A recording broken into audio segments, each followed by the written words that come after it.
प्रारंभ होत है, सुनो साथ चित दे। भजो राज श्यामा श्री प्राणनाथ, सखी जीवन हमारो है। श्री महामती कहे साथ जी, भया चर्चा का बखत। अब तुम सुनियो चित दे, लाल आगे आए बैठे इन तखत।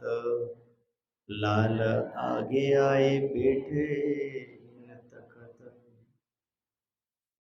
मैं उन्हें पूछ तुम्हें ले चलो, बिना उनके हुक्म मैं ले जाए ना सको तुमको उनके कदम। तुमको उनके कदम। चतुरे आए अर्ज करी। कल के दिन अपने दीप बंदर के अंदर जयराम भाई कंसारा, उनका पूरा परिवार इस जागनी की यात्रा के अंदर, यानी ईमान से जो खड़ा रहा वो परिवार, उस परिवार के बाद अनेक शहरों से होते हुए ठट्टा नगर पहुंचे और ठट्टा नगर के अंदर चिंतामणि जी महाराज से मुलाकात हुई।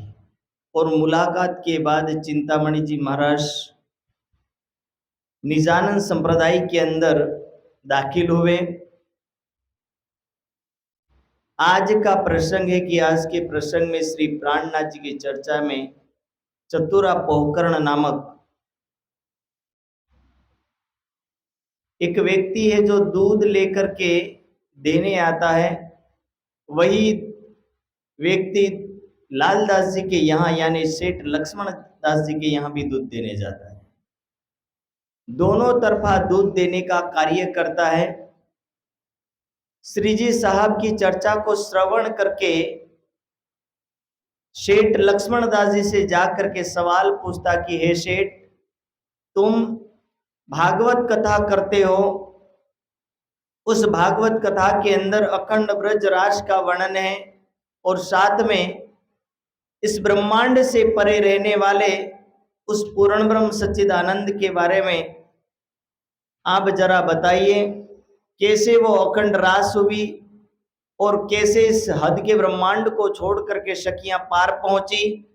कौन सी सखियां रास में गई, कौन सी सखियां प्रतिबिंब में आई, किस सखियों ने विरहा किया, कौन सी सखियों के लिए उद्धव संदेश लेकर के आया, जरा इनके बारे में हमें बताइए। सवाल कई पूछे और सवालों में से लक्ष्मण उनका नाम है, तालिब धनी निर्धार। और सेठ लक्ष्मण दास कहने लगे कि जब तक बोले हम इस दुनिया के अंदर जिस कथा को करते वो कथा का जो वर्णन है वो वर्णन कैसा, तो बोले आत्मिक दृष्टि से छोड़, आत्मिक दृष्टि के माध्यम से जब दिव्य दृष्टि मिल जाएगी उसी दिन हम ब्रज और रास को हम अच्छी तरह देख पाएंगे, ऐसा वो वर्णन करते हैं। और रास और ब्रज के अनेकों सवालों से स्वयं जबदी वो परेशान हुए और कहने लगे कि हे चतुरा भाई, आप ये चर्चा कहाँ सुनते हो। और उस समय जब उनको बताया कि हम एक यहाँ ठट्टा नगर के अंदर एक साधु आए हैं जिनको श्री प्राणनाथ जी कहते हैं, उनकी मुखारबिंद से हम ये चर्चा सुन के आए हैं। जब सेठ लक्ष्मण दास को लगा कि मुझे भी उस सभा में जाना चाहिए, सेठ लक्ष्मण दास जी कहने लगी कि हमें भी ले चलो। तब ये चौपाई कह रही है और चतुरा पोखरना सुंदर साथ कह रहे कि हम अरस करके पूछ करके बता दे कि आपको वहां ले जाए या नहीं ले जाए। यह है संस्कार, जिसको बोलते हैं ना अनाहुता प्रविशति, कि बिना आदेश और बिना अनुमति का कहीं भी प्रवेश नहीं करना चाहिए, बिना निमंत्रण से कहीं जाना नहीं चाहिए, केवल एक दुखद घड़ी के अलावा जाना चाहिए। पर कहां? दुखद घड़ी में और संकट घड़ी में निमंत्रण की राह कभी नहीं देखनी चाहिए। कोई शोक सभा जैसी हो, कोई कठिन सभा जैसी हो, ऐसी सभा के अंदर कभी भी निमंत्रण की राह नहीं देखना चाहिए। पर बाकी सारे कार्यों में निमंत्रण की राह देखनी चाहिए और निमंत्रण मिले तभी जाना चाहिए। चतुरा पोखरणा नामक जो सुंदर साथ हैं, वो सेठ लक्ष्मणदास जी से आकर के कहते हैं कि आपको अवश्य बुलाया है, आप चलिए। काहू काहू ने मने करी, फिर मेहर करी उनके बाप, कि किसी किसी ने तो मना कर दिया कि सेठ लक्ष्मणदास जी को मत बुलाओ। यह स्वाभाविक है कि अपने से यदि कोई श्रेष्ठ व्यक्ति आए तो और लोगों को पसंद नहीं आएगा, और इसीलिए सेठ लक्ष्मणदास जी को अनेकों लोग रोकने की कोशिश कर रहे थे। लेकिन सेठ लक्ष्मणदास जी श्री जी साहब के चरणों में आते हैं और आ करके फेर के चर्चा सुनने आए बेर दो चार, तकरीबन कितनी बार आते? 3 से 4 बार आते हैं। और इस चर्चा को सुनने के बाद एक दिन उन्हीं के बगीचे में वो टहल रहे थे। सेठ है तो घर में बगीचा होना तो स्वाभाविक लगता है कि इतना बड़ा 99 जहाज का मालिक है, यानी बहुत बड़ा बिजनेसमैन व्यक्ति है, तो शायद घर भी बड़ा होगा और बाग बगीचे भी होंगे। तो इसलिए अपने ही बगीचे में जब घूम रहे थे, भ्रमण कर रहे थे, तो उस समय उनके ही बगीचे में एक कार्य करने वाले जिंदादास माली नामक सुंदर साथ फूलों को पानी देते देते सेठ जब पास में पहुंचे तो कहने लगे कि सेठ, आप जिनके सानिध्य में चर्चा सुनने जाते हो, क्या आपको पता है कि वो कौन है? सेठ लक्ष्मणदास जी कहने लगे कि मुझे उनके बारे में कुछ पता नहीं है। कहने लगे कि आप हमें पहचान करवा दो, आखिर कौन सी बात है, क्या मैं उनको नहीं पहचान सका? सेठ, आपने तो अभी उनको जाना तक नहीं कि वो कौन है। और तब कह रहे हैं, फिर चर्चा मार्कंड की कह दिखाया दृष्टांत। कहने लगे सेठ, आप ही भागवत में एक मार्कंडे ऋषि का उदाहरण बताते हो, और वो मार्कंडे ऋषि 7 कल्पांत 86 युग तक तप किए, और तप करने के बाद नर नारायण ऋषि को 2 उदाहरण इसमें अलग अलग है। नर नारायण ऋषि उनको दर्शन देते ऐसा भी है, और नारायण यानी विष्णु भगवान दर्शन देते ऐसा भी उदाहरण में पाया जाता है। तो कह रहे कि जब नर नारायण ने जब दर्शन दिया, तो दर्शन देने के बाद उन्होंने कहा कि मांगो मार्कंडे, आपको क्या चाहिए? तो मांग में उन्होंने कहा कि हमें संसार भी देखना है और आपके चरणों में भी रहना है। दोनों मांगा, और दोनों मांगने के बाद तथास्तु करके नारायण ने कहा कि आपका कार्य और आपकी मांग पूर्ण होगी। इधर मार्कंडे ऋषि को एक मोह जाल के अंदर मोह दिखाने के लिए अचानक एक तूफान आया, और तूफान में आने के बाद एक छोटा सा बच्चा पत्ते के ऊपर तैरता हुआ जा रहा है, और उस बच्चे ने श्वास ली तो ये मार्कंडे ऋषि उसकी नाक में से होते हुए पेट में चले गए, और फिर वहां से अपने आप को देखते तो भयानक नदी के बहाव में बहते हुए नंग धड़ंग जा रहे हैं। और उस समय एक धोबी घाट पर कपड़े धो रहा था, और वो धोबी इनको निकाल करके वस्त्र वगैरह पहना करके घर लाता और पूछता है कि आपका कोई परिवार है, आपका कोई पिता माता भाई वगैरह कोई स्वजन है? तो कहने लगी ये बाई कि ना तो मेरा माता पिता है और ना ही मेरा भाई है, ना ही मेरी बहन है। मुझे ना घर का पता है, ना किसी चीज का पता है। मैं कौन से देश की हूँ, कौन से गांव की हूँ, कहाँ की रहने वाली हूँ, मुझे कुछ एड्रेस पता नहीं है। जब ऐसी बात कही तो इस बात को सुन करके ये जो धोबी भाई है वो बड़ा खुश हुआ, प्रसन्नचित्त हुआ, कि सोचने लगा कि मेरा भी दुनिया में कोई नहीं और इसका भी दुनिया में कोई नहीं। दोनों ने मिलकर के शादी की। शादी करने के बाद 1 साल हुआ, 2 साल हुआ, 3-4 साल में तकरीबन 3 के आसपास बच्चे हुए। और 3 बच्चे होने के बाद एक छोटा, एक उससे और छोटा और एक सबसे बड़ा। तीनों बच्चों की कहानी अलग है। एक स्कूल जाने वाला है, एक थोड़ा चलने वाला और एक गोद में लेके घूमने वाला है। एक दूध के लिए रोता है तो दूसरा खाने के लिए रोता है और तीसरा जाने के लिए रोता है। तीनों की कहानी। और इसमें बिचारी धोबन पूरे दिन इन बच्चों के चक्कर में कभी खाना खिलाना, किसी को कपड़े पहनाना, कोई कुछ काम करे, कभी घर का काम है, कभी किसी और का काम है। इस तरह बिचारी करती करती परेशान हो जाती। शाम हो जाती है, इधर धोबी कपड़े धो करके घर भिजवाता है। धोबन उस कपड़ों को सुखा पाती नहीं है, ना कपड़ा धो पाती है, ना कपड़ा सुखा पाती है। ऐसी कंडीशन हुई और इस वजह से एक दिन धोबी को इतना गुस्सा आया कि धोबी ने आकर के धोबन को बराबर का मारा, धो दिया।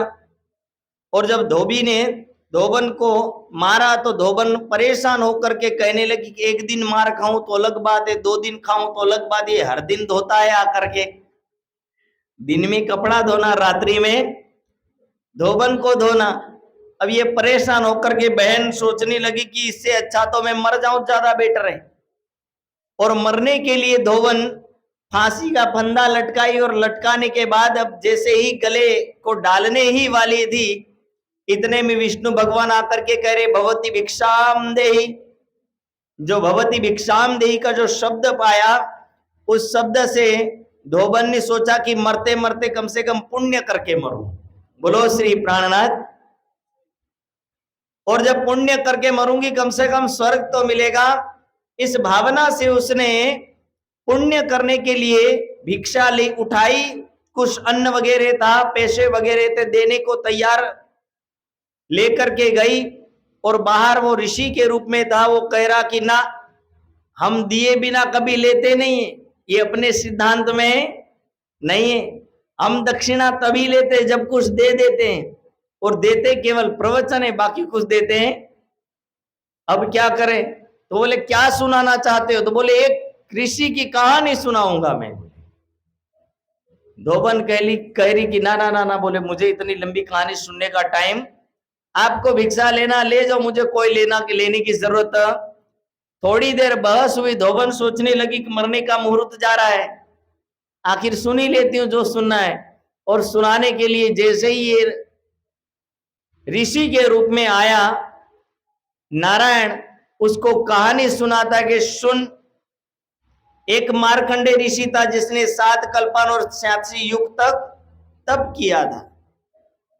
और वहां से कहानी दोहराई। विष्णु भगवान ने दर्शन दिया और उसने माया मांगी। माया मांगनी तो उसमें यही कहा कि मैं संसार भी देखूं और आपके चरणों में भी बैठी रहूं। जब ये 2 बात कही तो बोले उसको विष्णु भगवान ने माया भी दिखाने के लिए संसार में भेजा, और वो नारी के रूप में संसार में आई है। जब यहां तक आया तब धोबन के थोड़े थोड़े एंटीनाइन खड़े हो गए और समझ गई कि ये टारगेट तो हमारी तरफ लग रहा है। फिर बोले उसकी शादी हुई धोबी के साथ, और धीरे धीरे उसके 2-3 बच्चे हुए। 3 बच्चे जैसे ही कहे धोबन समझ गई कि वो तो मैं ही हूं और कोई नहीं है। धोबन कहने लगी कि मैं हाथ जोड़ती हूँ, इस माया को अब यहां बंद कर दो, अब मुझे इस माया को नहीं देखना है, मुझे वापस ले चलो। तब का ये उदाहरण सुना रहे हैं कि भाई जैसे ही परम धाम के अंदर सखियों ने खेल मांगा और राजी महाराज ने सीधा कहां भेज दिया? दुनिया के अंदर। अब दुनिया के अंदर भेजने के बाद बोले सेठ लक्ष्मण दास जी, आप हम ये सारे के सारे क्या है, बोले दुनिया में धोबन का कार्य कर रही। बोलो श्री प्राणनाथ। अब धोबन यानी संसार में लिप्त है, और संसार में लिप्त होने के कारण से बोले जो ऋषि बन के आया है उसके चरणों में मूल मिलावे में हम बैठे हैं। साधु के रूप में वो स्वयं प्राणनाथ जी पधारे हैं और घर घर हर सखियों को संदेश दे रहे। और वही सखियां माया में तड़पते तड़पती क्या कहती, पिया जी तुम हो तेसी की जियो में अर्ज करूं मेरे पियू जी। अब क्या होता, जब अरस करना था तब माने नहीं। अब जब संसार की जब दुखद परिस्थिति आई तो व्यक्ति क्या कहता है, जैसा तुम जैसा चाहो वैसा रख लो, हमें आपकी खुशी में खुशी है। लेकिन जब एक समय था तब उनकी खुशी में खुशी नहीं और ना कि उनकी हाँ में हाँ थी। हम संसार के अंदर आ गए और वही बात जब सेठ लक्ष्मण दास जी को समझाए, सेठ लक्ष्मण दास जी समझ गए कि या इस दुनिया के अंदर हम ही हैं जो संसार के खेल को देखने आए, जबकि हम परम धाम के अंदर राज्य महाराज के चरणों में अपनी जो मूल परात्म है वो कहां पर बैठी है, राज्य के चरणों में मूल मिलावे में चारों तरफ चबूतरे को घेर करके बैठी है। कंचन रंग का सिंहासन और उसके बीच में राज्य विराजमान है। इधर सखियां, उधर से उनकी सुरता इधर दुनिया में आई और ये खेल अक्षरातीत के हृदय रूपी पर्दे के ऊपर हम इस खेल को देख रहे हैं। इस दुनिया में आकर के हमें लगने लगा कि हम संसार के, पर हम संसार के नहीं है। एक आभास है कि संसार में आए हैं और इसीलिए इस संसार के अंदर की जो कहानी, उस कहानी को स्वयं सेठ लक्ष्मण दास जी समझ गए। श्री जी साहब के चरणों में आकर के सेठ लक्ष्मण दास जी नतमस्तक हो जाते हैं और यहाँ सेठ लक्ष्मण दास जी के जागृत होने के बाद अब श्री जी साहब कहाँ चले जाते हैं, आए पहुंचे मस्कत में। मस्कत बंदर ये सारा अरब देश वाला ही एरिया माना जाता है। मस्कत बंदर एकदम समुद्री एरिया से लगा हुआ एरिया है। मस्कत बंदर में नाव से कांठे दुकान मावजी की आए बेटे, उनमें मावजी भाई के पास जाकर के बैठते, मावजी भाई उनसे मुलाकात करते हैं और अपनी लौकिक नाते से, ये सुंदर साथ नहीं है, कैसा नाता है, संसारिक नाता है। यदि जैसे मान लीजिए कि कोई विदेश में यहाँ का इंडिया का व्यक्ति जाए और वहीं कोई इंडिया का व्यक्ति मिल जाए तो उसको मिल करके जैसे इंडिया का व्यक्ति खुश होता है, इसी तरह मस्कत बंदर में श्रीजी साहब पहुंचे और उनको देख करके मावजी भाई खुशी से प्रसन्नचित्त हो गए। आदर भाव करने लगा, खबर बंद की पूछी इन समय, और उस समय बड़े आदर भाव के साथ उनको अपने घर ले गए और वहां पर विश्वनाथ संगता श्री बाई जी की दई खबर, रूपा राधा संगति धाई के पहुंची घर। बोलो श्री प्राणनाथ। और साथ में कौन कौन सुंदर साथ है, तो बोले विश्वनाथ संग था और विश्वनाथ के साथ राधा बेन, रूपा बेन, ये बहनें भी साथ में थी। और ठोर पास दई रहन को सब मिल हुए खुशहाल। मावजी भाई ने रहने के लिए एक जगह दी और वहीं पर सब रहने लगे। खाना पीना सब मावजी भाई ने व्यवस्था की। उनके बेटे का नाम कांजी भाई है। दुकान दरिया समुद्र के ऊपर है, अच्छे से दुकान चलती है। इधर अरब देश के अंदर और इस मस्कत बंदर की तरफ कोई भी साधु संत इधर हिंदुस्तान से जाता नहीं था। इस वजह से मावजी भाई सत्संग सुनने में बड़े तल्लीन हुए और सत्संग सुनते रहे।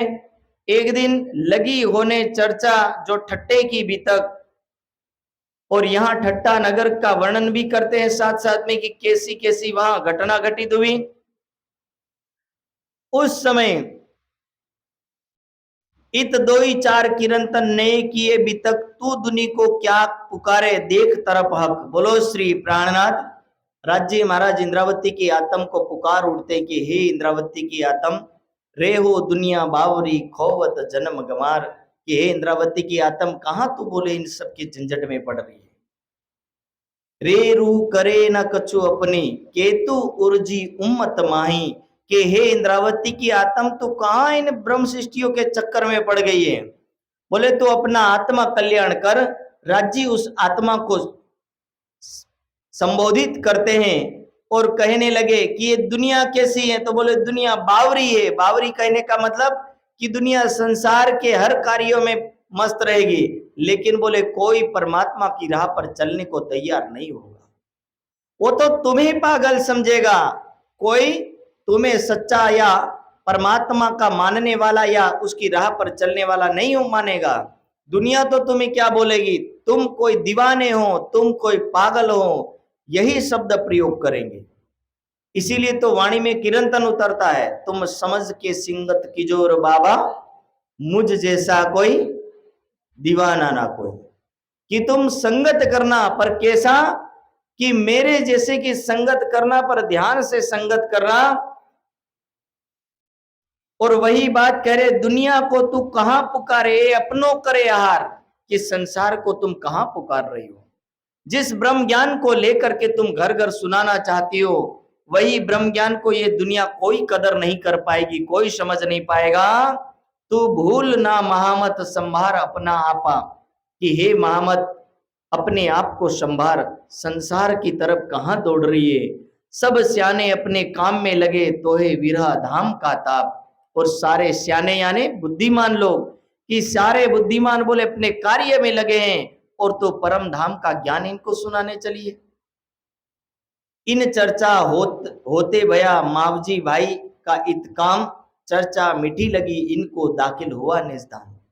इन किरंतनों को सुन करके मावजी भाई बड़े खुश हुए, और खुश होते होते एक दिन उनके अंदर का अंकुर देखा, और अंकुर देखने के बाद मावजी भाई अपना जो मायावी कार्य था वो अभी तक भूले। चर्चा सुनते थे पर आदत वही की वही थी।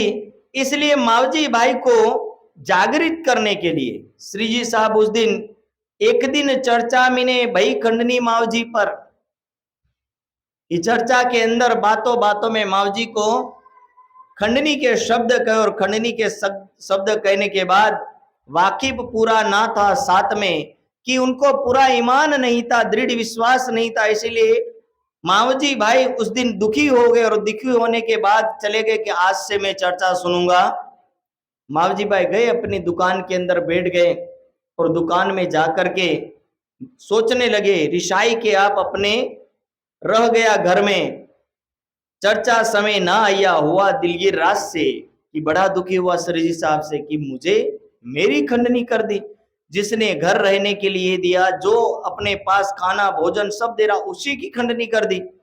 अब इस खंडनी से परेशान होकर के मावजी भाई रात्रि में बेटे को बोला कि आप घर चले जाना, मैं दुकान में रुकूंगा। और मावजी भाई जा करके दुकान में सो गए। जब सोया रात को अपनी दुकान में, बोलो श्री प्राणनाथ, रात्रि में सोया राते मारा तमाचा राजनी, हुई दहशत जोर इनको। जब रात्रि में थप्पड़े पड़ने लगी धड़ाधड़ धड़ाधड़, मावजी भाई घबरा करके बैठ गए। बैठ करके देख रहे हैं, ना इधर ना उधर, ना सामने ना पीछे, कोई दिख ही नहीं रहा, पर थप्पड़ जो पड़ रही बड़ी तेज से पड़ रही। मावजी भाई सोचने लगे कि किसने मारी। तो क्या वहां से आवाज आई, क्या करें, क्यों रिस करी इनको, क्यों ना दिए तुम कान। आवाज आई कि हे कानजी भाई, अरे हे मावजी भाई, तुम इतने गुस्से क्यों हुए और क्यों चर्चा में नहीं गए। तू जा फेरूती ही कर देख पहचान, उधर जा करके देख, सच्ची पहचान करके देख। जागे पीछे रोइया। सुबह जल्दी उठ करके भागा, घर पर आया, प्रातः बेटा आया द्वार। श्री जी साहब तो अभी सो ही रहे थे, पर दरवाजे पर आकर के बैठ गया नचिकेता की तरह। नचिकेता जैसे यमराज के दरवाजे पर बैठ गए, ये मावजी भाई श्री जी साहब के दरवाजे पर बैठ गए। जगाए श्री जी को करने लगा मनुहार। श्री जी साहब को जगा करके कहने लगे, रोई के कदमों लगा अपनी कही भी तक, रात्रि की सारी घटना बताई कि आपने एक तो मंच में खंडनी की और मैं उल्टी राह चलने लगा तो आपने रात्रि में मार के मुझे सीधा किया। बोले ये है कि एक जो सीधे ढंग से नहीं समझे तो टेढ़ा ढंग कभी कभी अपनाना पड़ता। वो कहते ना कि सीधी अंगुली से घी ना निकले तो टेढ़ी तो आखिर करनी ही पड़ती है। और आत्माएं जब परम धाम से यहाँ आई है और आने के बाद स्वयं राज्य महाराज उनके पास पहुंचे तो भी आनाकानी करती है। तो इसीलिए जबराइल और असराफिल उनको जागरूक करने के लिए किसी भी कदम को भरते हैं। बेटा जोरू बाप महातरी और कुटुंब परिवार सो सब लगे लड़ने ले दज्जाल हथियार। बेटा माता ठीक है, सब लोग बोले संसार के रिश्ते नाते कैसे हैं। जैसे ही मावजी भाई जागृत हुए, ज्ञान चर्चा सुनने लगे, धंधे बिजनेस से थोड़े कम करने लगे, तो पत्नी बोलने लगी कैसा साधु आया। बोले ये ना काम धंधा करने देगा ना कुछ करने देगा, साथ में हमारा जो दुकान चल रहा वहां से भी धंधा कम करवा देगा। इसी तरह बोले ये दज्जाल का रूप लेकर के लड़ने लगे। माया कहीं बाहर से नहीं आती, माया तो किसी व्यक्ति के अंदर प्रवेश करके कार्य करती है। उसका कोई रूप नहीं है, कोई रंग नहीं है, कोई शरीर नहीं है, कोई आकार नहीं है, बिन आकार की है। वो किसके ऊपर कब काम करेगी इसका भरोसा नहीं है। अच्छे अच्छे को भी माया अपने फंदे में फंसा लेती है। इसलिए माया के हथियार जब रोकने लगे और रोकने लगे तो समझ जाना कि कहीं ना कहीं किसी के अंदर माया अवश्य बैठ गई है। ए ना था ना डगा इन समय थे श्री राज इनके साथ, जाको मदद हक की धनिये पकड़े हाथ। भले घर वाले बड़बड़ाने लगे लेकिन ये डरा नहीं और ना ही श्री साहब को छोड़ा। और उस समय यहां एक दरोगा आया, कोतवाल आया अरब देश से संदेश लेकर कि आपके जो लोग हैं वो आप ही के लोग बच गए हैं और आप यदि इनको छुड़ा लाए तो ज्यादा अच्छा है। तो उस समय अगले किसी गांव के अंदर अबाशी बंदर नामक शहर के अंदर एक मावजी भाई नामक भैरव सेठ करके एक सेठ रहता था। उसको भी ये बात पता चली कि लोहाना क्षत्रिय जो लोग हैं अभी भी बंदी से छूटे नहीं है। तब भैरव सेठ ने सोचा कि क्यों ना हम अपनी जाति को छुड़ा लाएं। उस समय थोड़ा जात पात का सिस्टम ज्यादा था, इसलिए जब जब कोई जाति की समस्या आए तो जिस जाति का जो व्यक्ति था उस जाति के सदस्य सब मिलकर के व्यक्तियों को छुड़ा लाते थे। इसलिए लोहाना क्षत्रिय जाति के लोग बंदी में थे और उन लोगों को छुड़ाने के लिए मावजी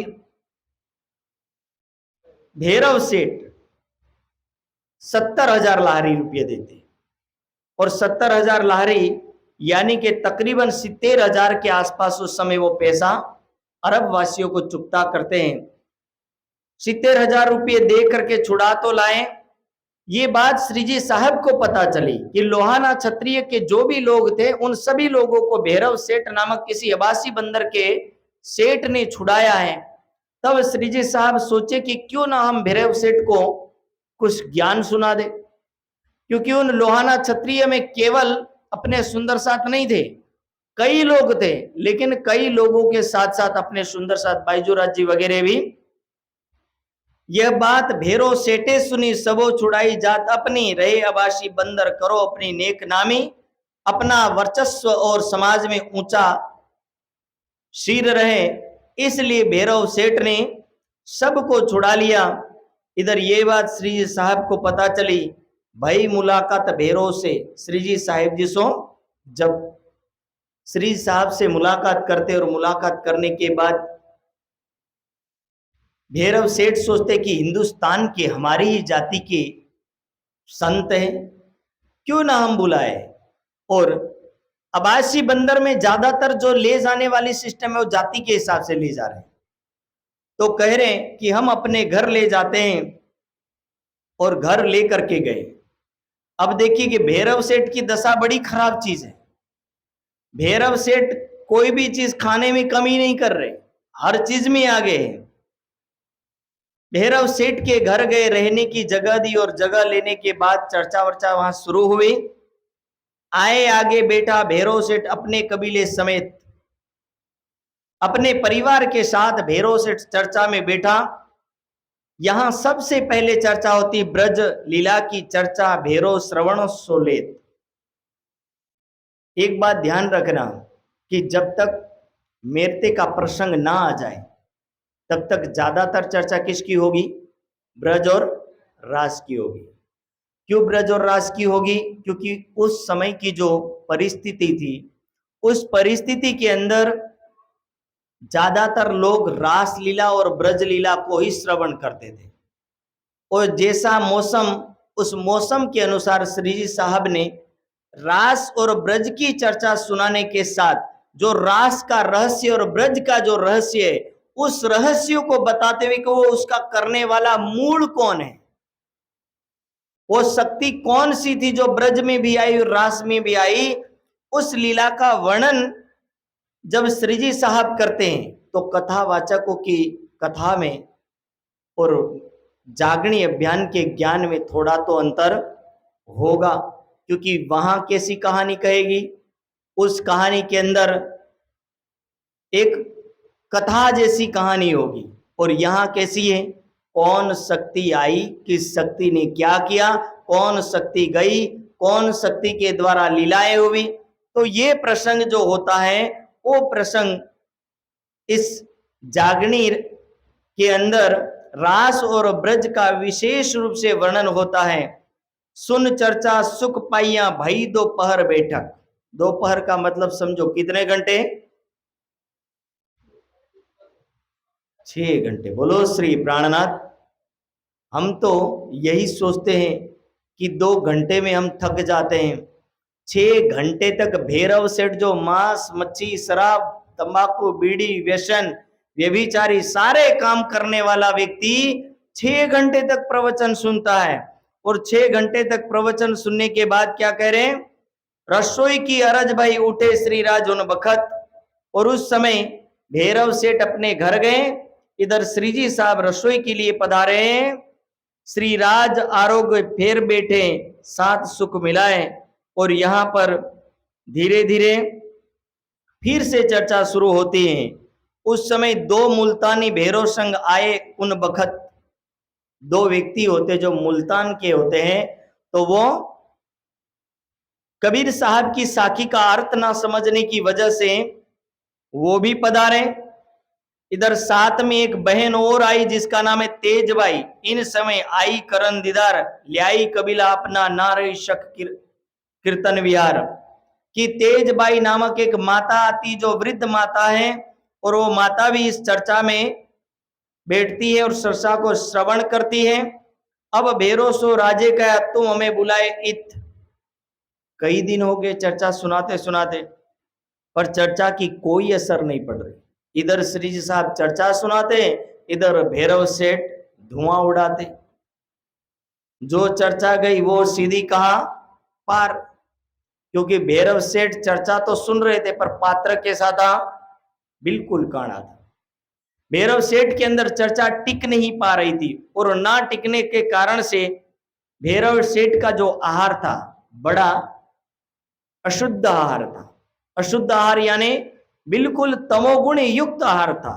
और उस आहार में प्राणियों की, पशुओं की, जीव जंतुओं की पीड़ाएं सुनाई दे रही थी।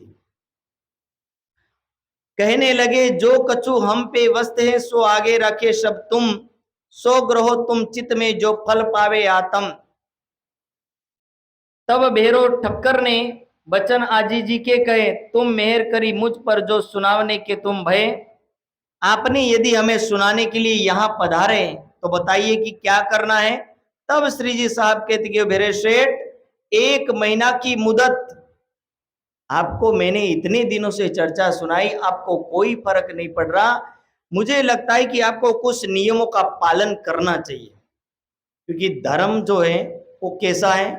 नियमों के पालन के ऊपर चलता है।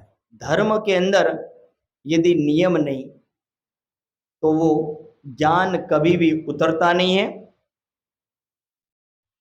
जो होवे चरण प्राप्त तुमको तो कहते सुनावे हम। कहने लगे कि हे भैरव सेठ, आपको 1 महीने तक उस वस्तु को छोड़ना पड़ेगा।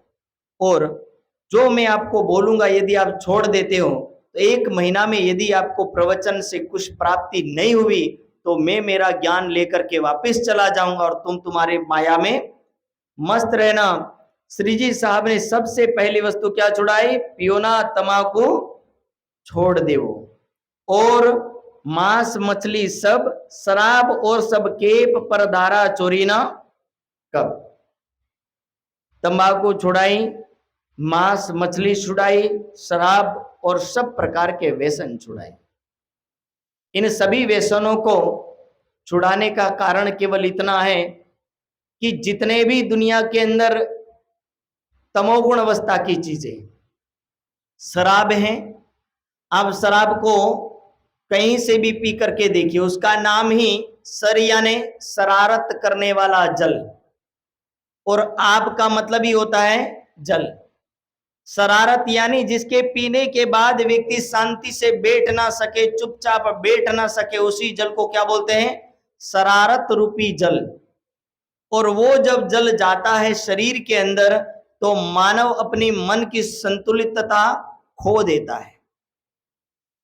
अपनी जो कोशिकाएं होती है, शराब में 2 कंडीशन होती है मानव के अंदर, सेल्स, और सेल्स को क्या है कि जब शराब मिलता है तो मानव एक्टिव होता है, वो सेल्स एक्टिव होते हैं तो उसकी बुद्धि बहुत तेज काम करने लगती है। पर जैसे ही शराब का नशा उतरता है तो वो सेल्स बेहोश जैसे हो जाते हैं, आधे सेल्स मर जाते हैं, आधी कोशिकाएं मरती हैं, और सेल्स के मर जाने से वो शरीर के ऊपर बहुत ज्यादा प्रभाव पड़ता है। इसलिए शराब पीने वाले को देखना, जैसे ही शराब पिएगा उसका शरीर जैसे एकदम ताजा हो गया, पर जैसे ही शराब नहीं पिया तो उसके शरीर में धुरजारी शुरू हो जाती, कंपन शुरू हो जाता। जो डेली शराब पीता उसकी कंडीशन में बता रहा हूं कि उनकी शराब की कंडीशन, उनको सुबह या दिन में 1-2 बार शराब नहीं मिला तो व्यक्ति कांपता फिरता है, खोखला हो जाता है, लेकिन शराब पीने के बाद ऐसा सोचता है कि दुनिया का सबसे पहलवान व्यक्ति वही, बोलो श्री प्राणनाथ। और वही शराब की बात कह रहे हैं कि ये धर्म में हानिकारक क्यों है? क्योंकि ये साधना में बाधक है, ज्ञान में बाधक है, समाज के अंदर उठ बैठ के व्यवहारिकता में बाधक है, पति पत्नी और घर के परिवार के लिए दुखदाई है। शराब एक हानि नहीं करता है, अनेक हानियां पहुंचाता है। समाज में उसकी इज्जत जाती है और पहले नंबर पर, क्योंकि शराब पीने के बाद व्यक्ति कहां पड़ा उसको पता नहीं चलता, पूरी धरती ऐसी लगती जैसे मखमल गद्दा हो। वो गटर में भी पड़ा रहेगा, सोचता है कि मैं किसी सिंहासन पर बैठा हूं। और शराब पीने के बाद खिसे में 10 रुपया भी होगा तो भी क्या बोलेगा? अरे बिल्डिंगे बना दूंगा, चिंता मत करो।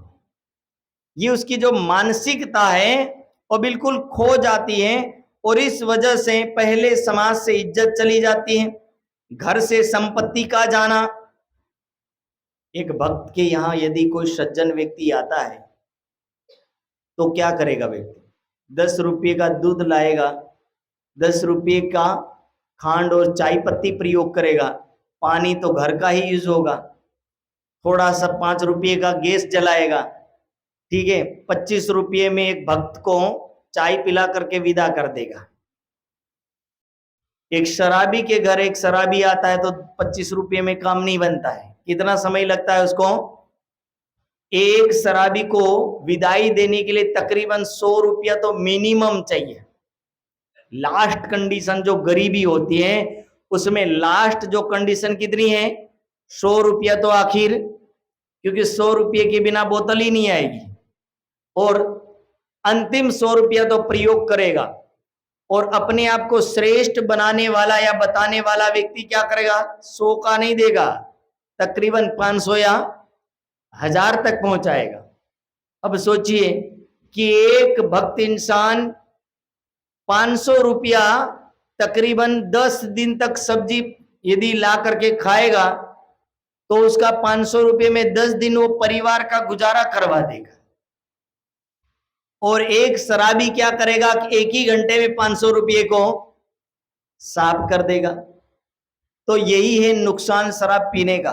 शराब लगती है बहुत अच्छी, लेकिन नुकसान बहुत ही ज्यादा होता है। और जहां शराब की कंडीशन ज्यादा बिगड़ती है, उसमें घर की वस्तुएं भी धीरे धीरे जाने लगती है, पद प्रतिष्ठा सब कुछ जाने लगता, कुछ बचता नहीं है। और इसका सबसे बड़ा साइड इफेक्ट बहनों पर पड़ता है। याद रखिएगा कि शराब का सबसे बड़ा साइड इफेक्ट बहनों पर कैसे पड़ता है। एक दो बहनों की कहानी बताता हूं। एक बार एक विधवा नारी और एक शराब पीने वाले की पत्नी, एक दिन शराब पीने वाले की पत्नी जोर जोर से रोने लगी। और जब जोर जोर से रोने लगी तो जो विधवा नारी थी वो आ करके कहने लगी, बहन क्यों रो रही हो? तो बोले, आप भी रोती हो? वो कहने लगी, बहन मैं इसीलिए रोती हूं क्योंकि मेरा पति मर गया है और मैं अकेली हूं, ताकि अकेली होने के कारण से मुझे उसका वियोग सताता, घर में व्यवस्था कैसे करनी वो सब परेशानी, इसलिए रोती हूं। तुम क्यों रो रही हो? तो नारी जो शराबी की पत्नी कह रही है कि तेरा पति मर गया तो इसीलिए उसके यादों में रोती है। पर बोले, मेरा मरा नहीं है, मैं उसके यादों में नहीं, उसके होते हुए रो रही हूं। कारण क्या है कि एक शराबी जब उसको उजाड़ कर देता है और उसकी दशा क्या होती है, तो नारी वर्णन करी कि दुनिया के अंदर बोले विधवा होना सरल है, लेकिन किसी की शराबी की पत्नी बनना बहुत कठिन और जटिल है, क्योंकि उसकी नारी बनना यानी समाज में जलील होना। तो इस तरह ये कह रहे कि तंबाकू छोड़ो, मांस मछली छोड़ो, सब छोड़ दो। और मांस मछली वगैरह एक प्राणियों की आहट है। सोचिए कि जिन प्राणियों को परमात्मा ने जीवन दिया, हमारे दांतों में और मांसाहारी के दांतों में अंतर होता है। जितने मांस खाने वाले जो प्राणी जो जन्म लेते हैं, उन लोगों के दांत ऑलरेडी नोकीले होते हैं, हमारे दांत चपटे होते हैं। हमारे दांतों की श्रृंखला एक साथ जुड़ी रहती है, उनकी जैसे सीधे जैसे कुछ चूरे के टाइप के या एकदम तीखे होते हैं और अलग अलग होते हैं। तो उनकी आंतें और हमारी आंतों में भी शायद अंतर रहता है। उनकी आंतें छोटी होती है और अपनी आंतें कुछ बड़ी होती हैं। और उनका जो पानी पीने का जरिया वो अलग है, हमारा पानी पीने का जरिया अलग है। उनका रहन सहन बिल्कुल तमोगुणी अवस्था वाला रहता है, अपना एकदम सामान्य रहता है। इसलिए मांस मछली खाना यानी कि अनेक प्राणियों को पीड़ा देना, अनेक प्राणियों का पाप अपने सिर पर लेना। और पहली बात तो ना मुर्गा खाए, ना मच्छी खाए, ना मांस खाए। ये जो भी व्यक्ति समाज में खाता है वो सभी व्यक्ति अपने ही घर में शमशान घाट बना देता है। सोचिए कि मानस मरता है तो शमशान घाट कहीं और होता है। अब ये मच्छी मरी, मुर्गा मरा, उनका शमशान घाट कहाँ बनेगा? चूल्हे पे जलता है और पेट में बचता है, तो आधा चूल्हा और आधा पेट मानव का क्या बन गया? शमशान घाट बन गया।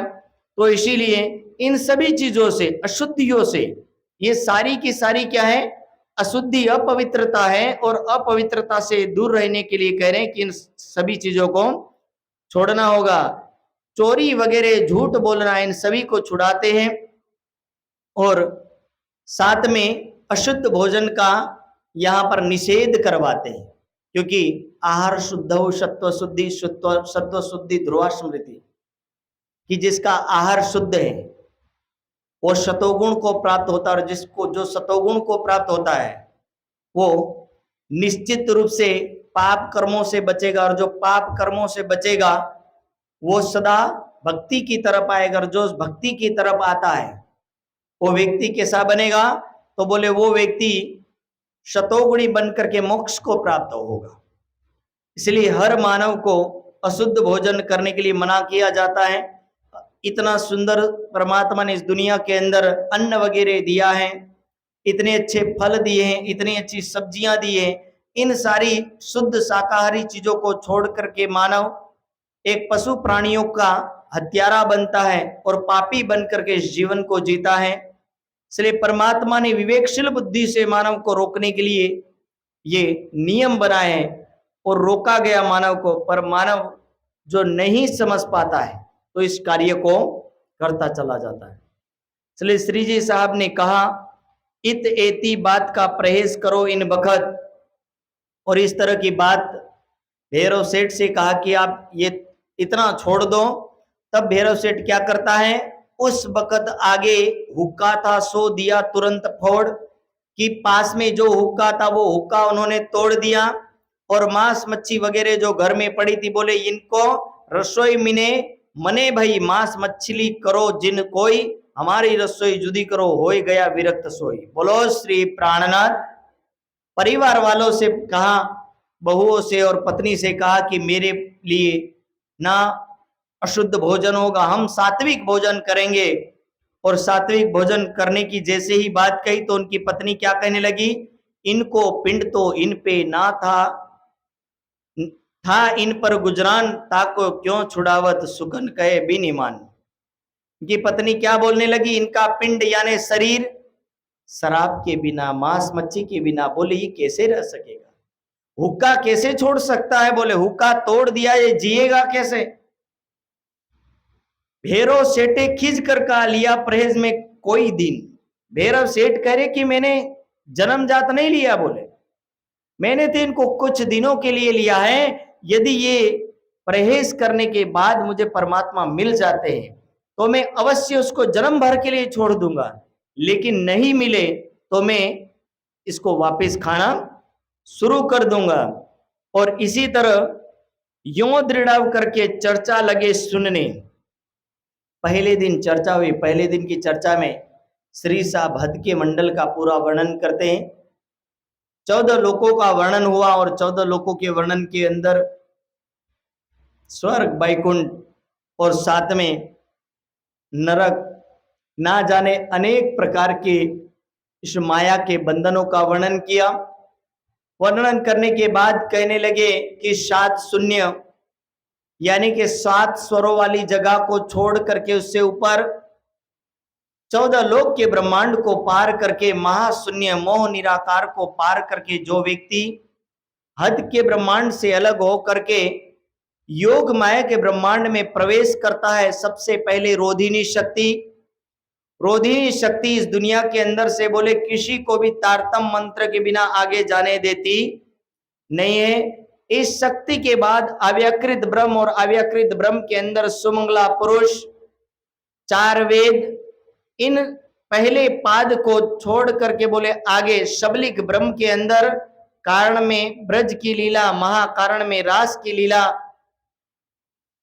और आगे का वर्णन करते सबलिक ब्रह्म से आगे केवल ब्रह्म और केवल ब्रह्म से आगे सत्स्वरूप ब्रह्म, और योग माया के ब्रह्मांड को छोड़ करके बोले परम धाम की 3 सीढ़ियां चढ़ करके बहुत सुंदर बगीचों के बीच से जाने वाले रास्ते से होती हुई में सरवरस सागर तक हम पहुंचे, और वहां तक छोटी बड़ी राम की हवेलियों को पार करते हुए सरवरस सागर के टापू महल को देखते हुए फिर से बड़ी राम की हवेलियों को पार किया, और उनको पार करके फिर रास्ते से होते हुए महानद को पार करके छोटी राम की 4 हवेलियां और महावन मधुवन बड़े वन के वृक्षों को पार करके जमुना जी के 7 घाट और केलवन और बट पीपल की चौकी और केल पुल और बट पुल, इन दोनों को बताते हुए कह रहे कि केल पुल से पाट घाट पर पहुंचे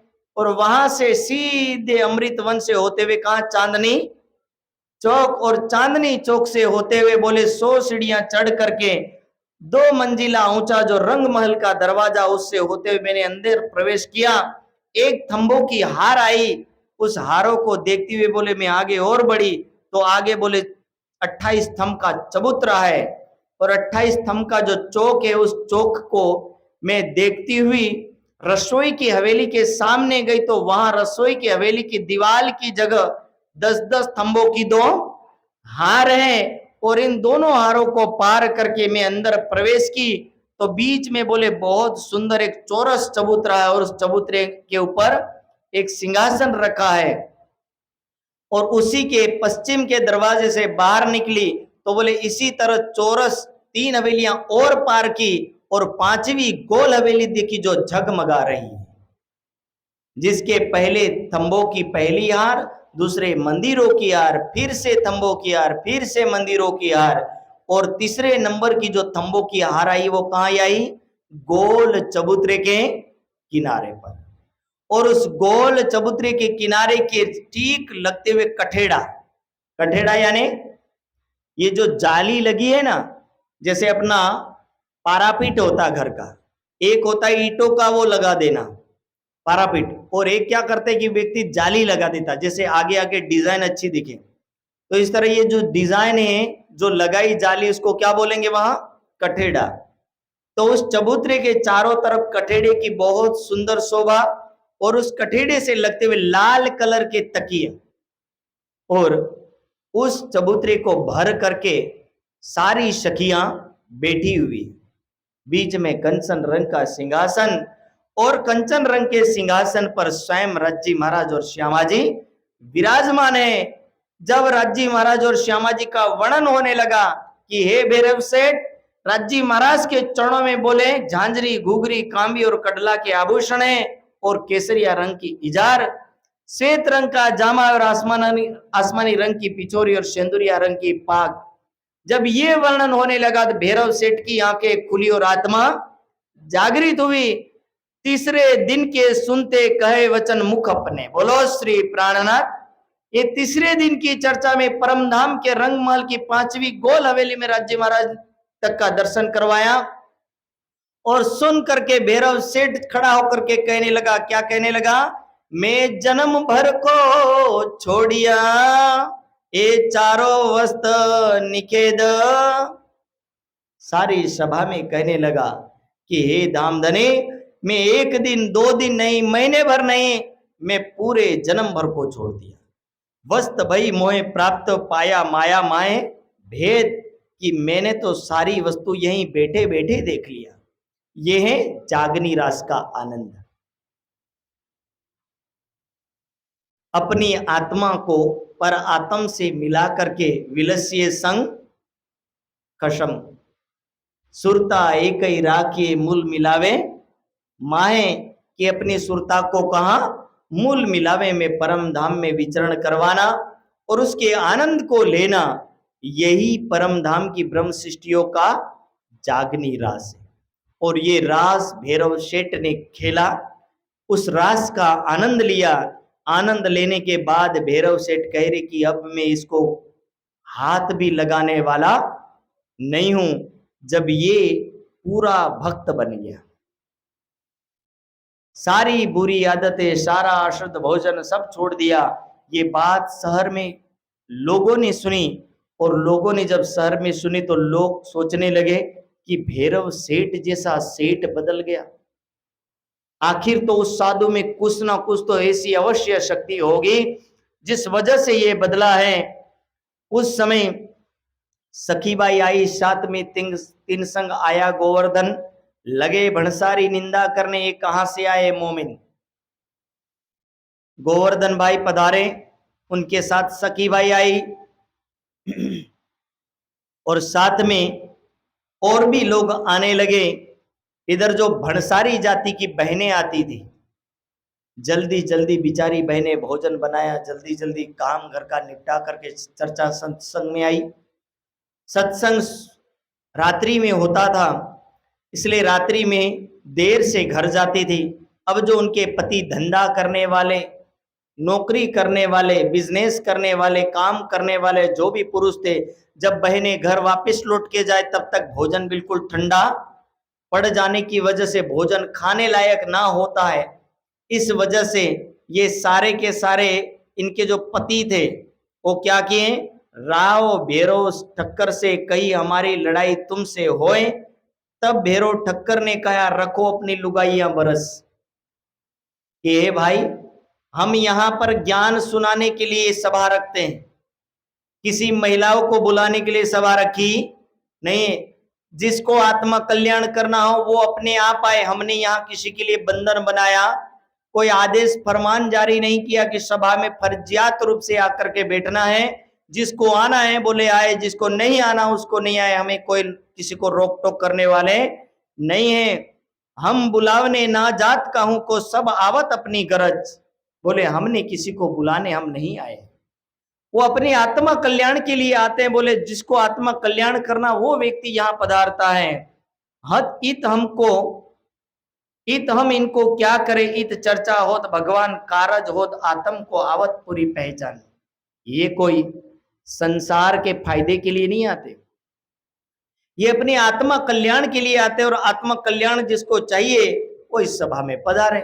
अब हम किसी को रोक थोड़ी सकते आत्मा कल्याण के लिए। ऐसे कह के भैरव सेठ ने तो भेज दिया। लगे लुगाइयों से लड़ने, क्यों तुम जाओ तीत। अब बहनों से लड़ने लगे कि भाई आप क्यों जाती हो, ऐसा ना चाहिए तुमको जो घर छोड़ो रात बखत। बोलो श्री प्राणनाथ। रात्रि के समय में बोले घर छोड़ के जाना आपको शोभा नहीं देता। तब जवाब दिया उन्होंने, हमसे बुरा ना हुआ कोई काम, चर्चा सुनने भगवान की जात है इस ठाम। बहनें कहने लगी कि हम कोई गलत काम करने नहीं जाती, हम तो इस आत्मा के कल्याण के लिए जाती। एक तो यहाँ कोई चर्चा सुनाने आता नहीं, इस देश का नाम सुनने के बाद व्यक्ति पहले ही लौट जाता है। क्योंकि जितने भी समुद्र किनारे के जो लोग हैं वो ज्यादातर जीवन कैसे जीते हैं, मांस मच्छी और चावल, ये इनका पहला भोजन है। भोजन ही अशुद्धियों से शुरू होता है और इस वजह से, अशुद्धि की वजह से वहां एक तो लोग जल्दी जाते नहीं, क्योंकि वहां जो चर्चा सुनाने जाता है उस चर्चा को सुन के भी किसी को प्रभाव पड़ता नहीं है। ये स्वयं पूर्ण ब्रह्म सच्चिदानंद उस तन में बैठे, इस वजह से क्या होता है कि उसका सीधा प्रभाव आत्माओं के ऊपर पड़ रहा है। और इसलिए हर व्यक्ति इस चर्चा में शामिल है। ये कहने ले हम आत्म सौंप चुकी भगवान के कदम, देह तुम्हारे भाग की सो छोड़ देते हैं हम। बहनें कहने लगी यदि आपको ज्यादा ही हमसे मोह है, एक ही तरीका है कि हमारी आत्मा परमात्मा के पास और तुम्हारा शरीर तुम रखो। हम शरीर छोड़ देते हैं और तो तुम्हारे लिए क्या कर सकते हैं। और जब कोई नारी कह दी कि हम शरीर छोड़ दे तो पुरुष बेचारा कुछ कर सकता नहीं है। और इधर यहां से ये लोग सोचने लगे अपनी औरतों को रोकने की अपेक्षा हम तेजबाई नामक माता को जाके रोके। और तेजबाई नामक माता के घर गए और वहां जाकर के सबसे उनसे कहने लगे, वो कहने लगी मेरी अवस्था ना देखत दोष ना कुछ हुए। हम कहने लगी कि हे भाइयों, क्या आप मेरी अवस्था नहीं जानते हो। मेरी अवस्था बोले वृद्धापन की हो गई है, मैं मरने वाली हूं और एंड समय में यदि कोई कथा प्रवचन नहीं सुनूंगी तो मेरा आत्म कल्याण कैसे होगा। इसीलिए मैं अपने अनुसार अपना जाऊंगी। आपको यदि अपनी पत्नियों को रोकना है तो आप मत रोकिए, मत आने दीजिए, उनको रोक के रखिए। मुझे क्यों रोक रहे, मैं आपकी पत्नियों को लेने आती नहीं हूं। और ऐसा कह के तेजबाई नामक ये माता यहां से इनको भेज देती है। इधर सारी बहनें चर्चा के लिए आती हैं। प्रसंग भैरव ठक्कर जागृत तो हो गए। एक दिन श्री जी साहब कहने लगे कि हे भैरव सेठ, हम अब जाना चाहते हैं। तो भैरव सेठ दुखी हो गए, सुंदर साथ वहां के दुखी हो गए। और दुखी होने के बाद कहने लगे कि हे श्री साहब, आप हमें छोड़ करके मत जाइए, पर जागने का कार्य है। यदि एक जगह बैठे रहेंगे तो जाके और आत्माओं का क्या होगा। इसलिए यहां से जैसे ही जाने की बात हुई सब सुंदर साथ दुखी हो गए। श्री साहब तो रुक तो गए, पर राज्य का कारण कारज देखिए। उस समय यहाँ नए बादशाह का आगमन हुआ। भैरव सेठ ने पूरी ताकत लगा दी उस बादशाह को ना आने दिया जाए, क्योंकि पैसे से ताकतवर व्यक्ति थे।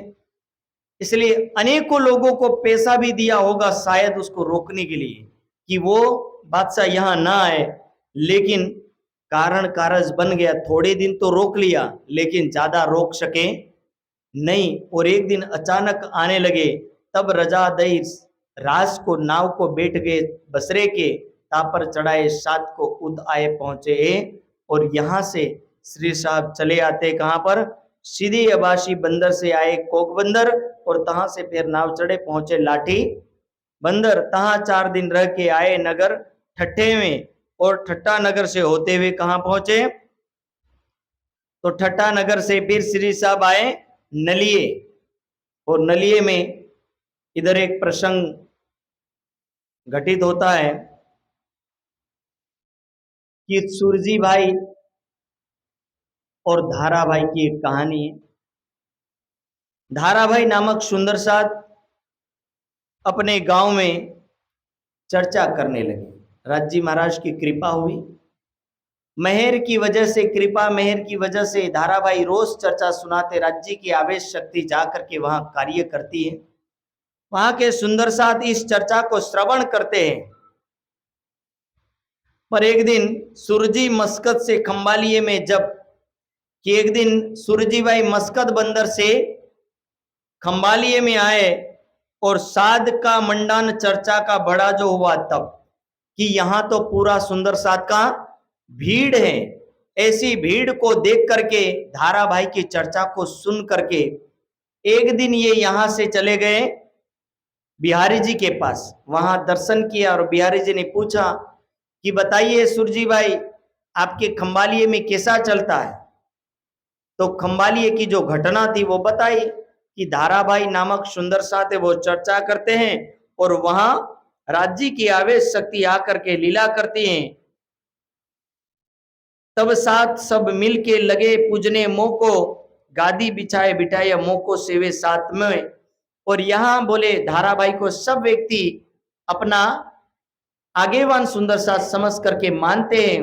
ये सारी बात समझा दी, और जैसे ही बिहारी जी को बताए, बिहारी जी करने लगे इसी तरह। तो बोले कई स्थान बन जाएगा, सारे गादीपति बन जाएंगे, सारे मालिक बन जाएंगे, फिर मेरा क्या होगा।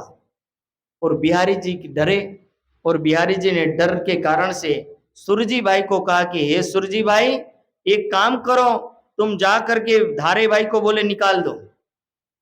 और धारा भाई को निकाला, सुंदर साथ की जमात से निकाला। धारे को तुम काट दो, रहे ना साथ मिने, ना राखो इनका कबीला जो रहे साथ मिने। धारा भाई को तो निकाला, पर साथ में उसकी बहन पत्नी सबको निकाल दिया, समाज से बहिष्कृत करवा दिया। जहां ज्ञान की गंगा बहनी चाहिए, वहां इसी समाज के अंदर अपनी गादी को बचाने के लिए बिहारी जी ने स्वयं सुंदर साथ को निकालना शुरू कर दिया।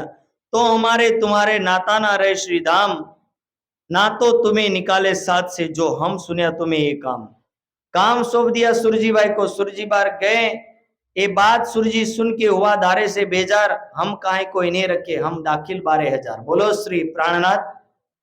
अपने आप को बचाने के चक्कर में सुरजी भाई ने सारे समाज को इकट्ठा किया। खंबालिया के सुंदर साथ को इकट्ठा करके कहा कि आज से धारा भाई की कोई चर्चा सुनेगा, इनको समाज से बाहर बहिष्कृत कर दो। समाज से बहिष्कृत कर दिया, और ना मेरे नाता श्री धाम का क्यों कर तोड़ो तुम, हम कबीला ना रखे धारे का, ना छोड़े तुम्हारे कदम। इधर सुरजी भाई ने कहा कि हे सतगुरु महाराज, हे बिहारी जी महाराज, बोले आप मुझे परम धाम से मत निकालना, मैं धारा भाई को यहां से निकाल देता हूं। और जब धारा भाई को निकाल दिया, स्वयं धारा भाई पहुंचे बिहारी जी के पास। बिहारी जी के पास जाकर के गिड़गिड़ाने लगे कि हे सतगुरु महाराज, आप हमें अपने चरणों में रख लीजिए, यदि मेरे से कोई भूल हुई तो मैं माफी मांगता हूं। मैंने चर्चा की, उसके बाद अब मैं यही चाहता हूं कि मैं आगे से कोई चर्चा नहीं करूंगा। बेचारा धारा भाई, उनकी पत्नी, उनकी बहन बिहारी जी के चरणों में विनती करते, प्रार्थना करते, पर बिहारी जी को कोई असर नहीं पड़ रही। बिहारी जी इतने निष्ठुर होकर के बैठे रहे, और रोई धोई पीछा फिरा आज मोहे भरस बया एक। श्रीजी साहब जब नलिये में पहुंचे, और नलिये में जब धारे भाई से मुलाकात की, तो तब तक कितना वर्ष हो गया, एक पूरा वर्ष हो गया। धारा भाई 1 वर्ष तक परेशान होते रहे, 1 वर्ष तक किसी ने पनाह नहीं दी।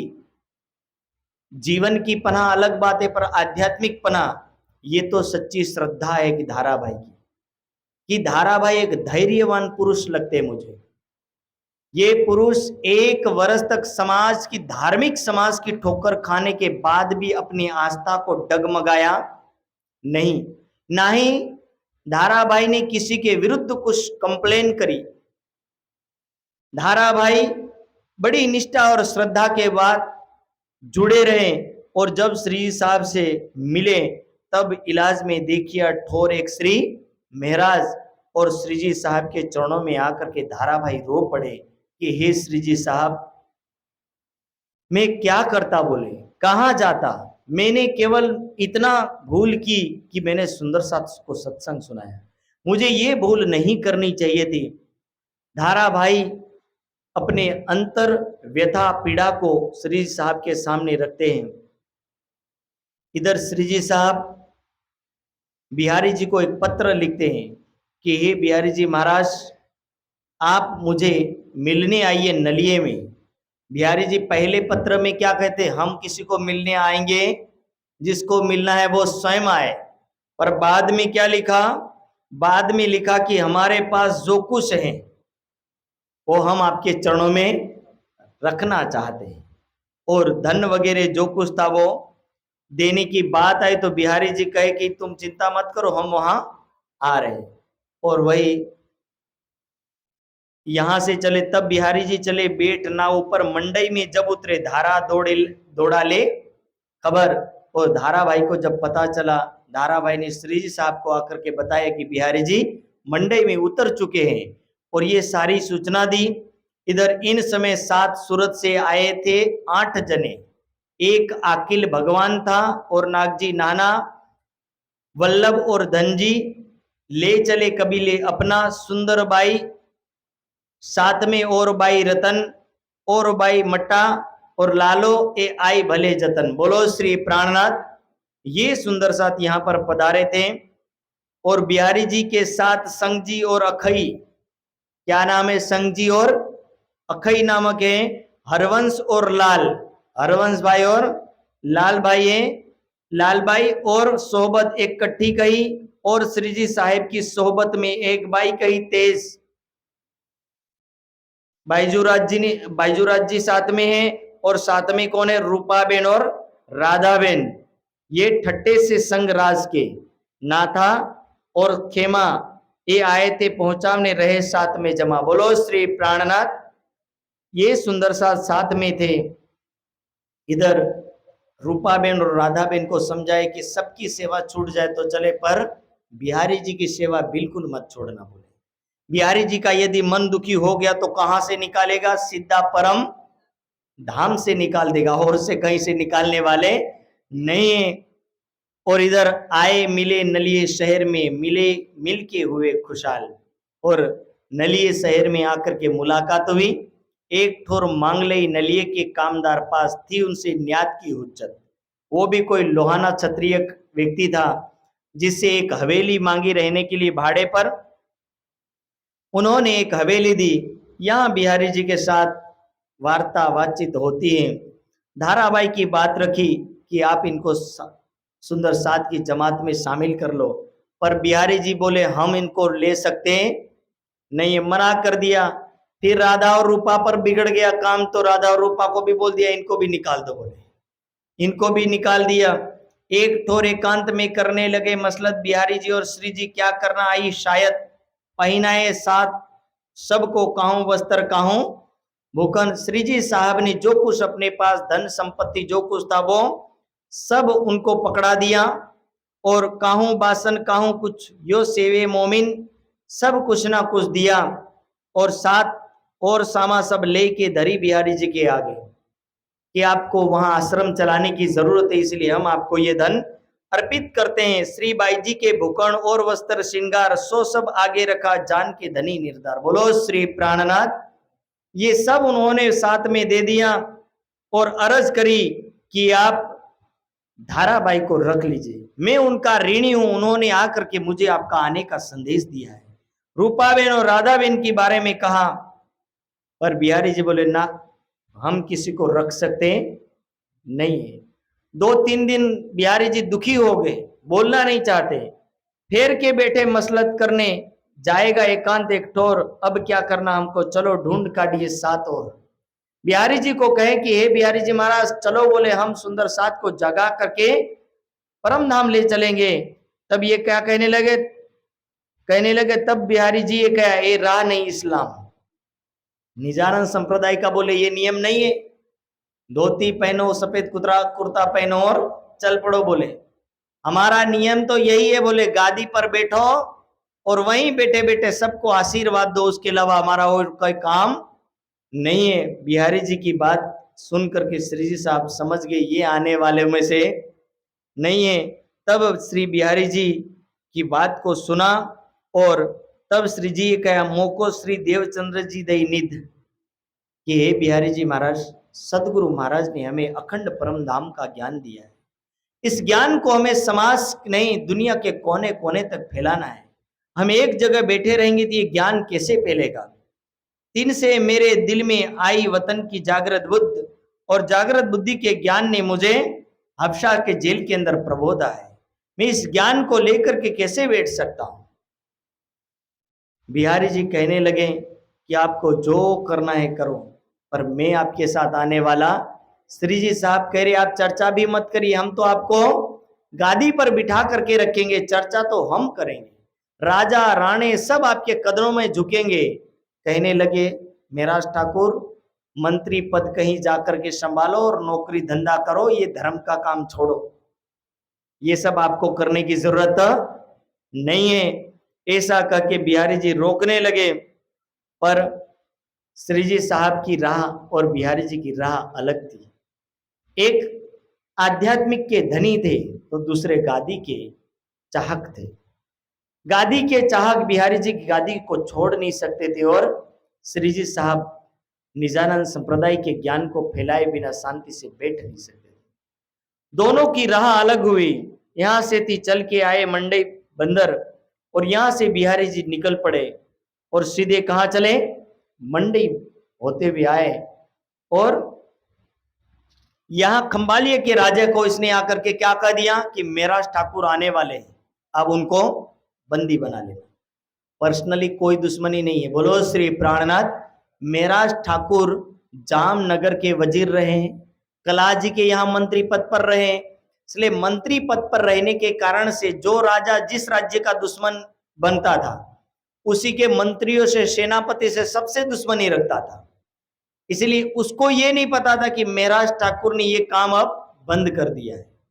इसलिए वहां का राजा, खंबालिया का राजा तो राह देख करके अपनी फौज लगा के बैठा है। इधर जब श्री जी साहब चढ़ने लगे तो उस समय उनको छींक आई, और छींक आने की वजह से वो नाव पर बैठ सके नहीं।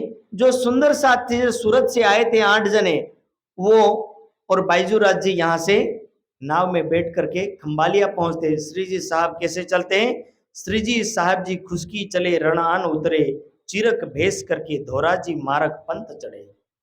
फकीरी वेश धारण किया है और पैदल चल पड़ते हैं। धोराजी से होते हुए आगे बढ़े। इधर धोराजी में उतरे श्री जी साहिब जो आए मिले खंबालिया के जो सुंदर साथ थे, वो जैसे ही खंबालिया में पहुंचे तो वहां के राजा की फौज ने इनको पकड़ करके बिठा दिया। और जब बिठा दिया तो बिठा देने के बाद कहने लगे कि आप में से मेराज ठाकुर कौन है। उनमें कोई मेराज ठाकुर, तो सुंदर साथ ने कहा हमारे में से तो कोई मेराज ठाकुर नहीं है। तो बोले ये जो बाई है ये कौन है, तो बोले ये हमारी बहन है। सुंदर साथ अब बचाना तो पड़ेगा वरना बाईजूराज जी को पकड़ लेगा, इसलिए कहने लगी ये हमारी बहन है, हम अपनी बहन की बेटी की शादी में गए थे, उस शादी होने के बाद अपनी बहन को लेकर के कुछ दिनों तक अपने घर रखेंगे और वापस छोड़ जाएंगे, इसलिए साथ में लेके जा रहे हैं।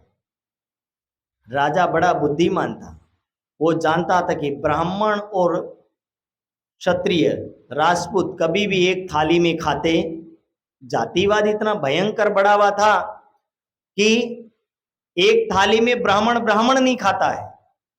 ब्राह्मणों में भी कई कैटेगरी, ऐसा नहीं है कि एक ही ब्राह्मण की क्वालिटी है।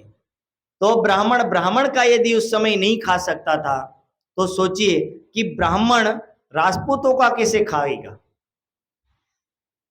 इसीलिए वो जानता था कि यदि ये राजपूत है और वो ब्राह्मण है तो ये कभी भोजन करेंगे नहीं। इसलिए जान गया था कि ये जो बाकी लोग तो ब्राह्मण लगते हैं, लेकिन ये जो बाई है ब्राह्मण लगती। इसलिए उसने क्या बोला कि भाई आप लोग यदि भाई बहन हो तो कच्चा भोजन बनाओ। कच्चा भोजन बनाने का रीजन क्या है कि उस समय की परंपरा थी कि ब्राह्मण किसी और जाति के यहाँ पक्का भोजन खाता, कच्चा भोजन कभी नहीं खाता। और कच्चा भोजन नहीं खाने का रीजन क्या है कि जैसे किसी और जाति के स्पर्श करने से ब्राह्मण अशुद्ध हो जाता है, तो क्या करता, गंगा जल छिड़क करके वो पवित्र हो जाता है। अब वही घटना ये इधर मानता है कि बोले दूध दूध से क्या है, घी उत्पन्न होता है, और गाय क्या कहलाती है, कामधेनु कहलाती है। इसीलिए बोले ये जो गंगा जल की तरह घी भी क्या है, शुद्ध और पवित्र है। इसलिए भोजन को भी खाना है तो कैसा खाना है, भोजन में घी को लगा के खाना, ताकि पक्का भोजन खाने से हमारी अशुद्धि होगी नहीं। ये मानसिकता उस समय की थी। इसलिए कहीं भी जाना तो ये अवश्य मिलता। आज भी काशी जैसे नगरों में, जैसे मैं कई सालों तक रहा, तो काशी में मैंने कई जगह देखा कि जब भी हम लोग, जैसे जिस आश्रम में मैं रहता था कबीर कीर्ति मठ में, तो वहां से कभी भी बुलावा आता था भोजन के लिए, तो हर चीज घी में पकी मिलती थी। बोलो श्री प्राणनाथ। कच्चा भोजन नहीं खिलाते थे। राजा बुद्धिमान था, उसने कहा कि कच्चा भोजन ही खाना है। कच्चा यानी पानी से पका हुआ, घी से पका हुआ या तेल से पका हुआ नहीं चाहिए। और इसीलिए उसने कच्चा भोजन बनवाया, एक थाल में परोसा और एक थाल में खाने के लिए बोला। पर उसको पता नहीं था कि ये आत्मा के मार्ग पर चलने वाले, ये कोई शरीर के मार्ग पर चलने वाले नहीं है। इसीलिए सब सुंदर साथ ने मिल करके एक थाल में भोजन किया। राजा समझ गया कि इस समय जातिवाद इतना है और एक थाल में कोई खा सकता नहीं है, ये निश्चित इनके ये भाई बहनों का रिश्ता है। ऐसे करके राजा ने इनको क्या कहा, छोड़ दिया, जाओ, बोले तुम्हें मैं मुक्त करता हूं। सोचिए कि एक सत्य को असत्य बोलना पड़ा। बहन नहीं थी तो भी बहन मानना पड़ा, जो नहीं था वो उसको स्वीकारना पड़ा। और इसी परंपरा के अनुसार यहां से छूट करके ये भी चल पड़े, इधर आगे बढ़े। तो आगे जा करके धोराजी मिश्री जी साहब से मिले और वहां पर प्रेम जी थावर सुनी गाड़ी ले दौड़े ये, आए मिले मार्ग में साथ को चढ़ाए लिए जे। और उस समय ये सुंदर साथ आए और गाड़ी लेकर के, उस समय कोई 4 व्हीलर गाड़ियां नहीं थी, किस पे चलते थे, या तो घोड़ा गाड़ी थी या फिर बलद गाड़ी थी। तो बलद गाड़ी लेकर के आए और बलद गाड़ी लेकर के बलद गाड़ी में बिठाया। और जब श्री जी साहब यहाँ से चलने लगे तो एक किरंतन उतरता है, धोरीडा मामू के तारी दूसरी रे। कि इंद्रावती की आत्म जब वो गाड़ीवान गाड़ी चलाता है तो उन बलदों को इतना मारता है कि मारने की वजह से इंद्रावती की अंदर की भावना करुणामयी बन जाती है। और करुणामयी भावना के कारण से इंद्रावती की आत्म उस पीड़ा को सहन नहीं कर पाती और अपने जीव को संबोध देती है, संबोधन करती है कि हे मेरे जीव, ये दुनिया के बलद है जो दुनिया की गाड़ी को ढोने के लिए अपने ही मालिक की मार खाते हैं, गाड़ीवान की मार खाते हैं और उसकी आरे खाते हैं, और साथ में बोले तो भी गाड़ी को खींच करके अपने स्थान तक ले जा रहे हैं। हे मेरे जीव, धोरीडा मामू के तारी दूसरी, दूसरी यानी जो गाड़ी का आगे वाला जो जुआ होता है उसको बोले तू मत छोड़ना, क्योंकि ये धर्म रूपी जागणी यात्रा की गाड़ी है। और इस जागणी यात्रा की गाड़ी को तेरे कंधे पर किसने रखा है, स्वयं सदगुरु महाराज ने रखा है।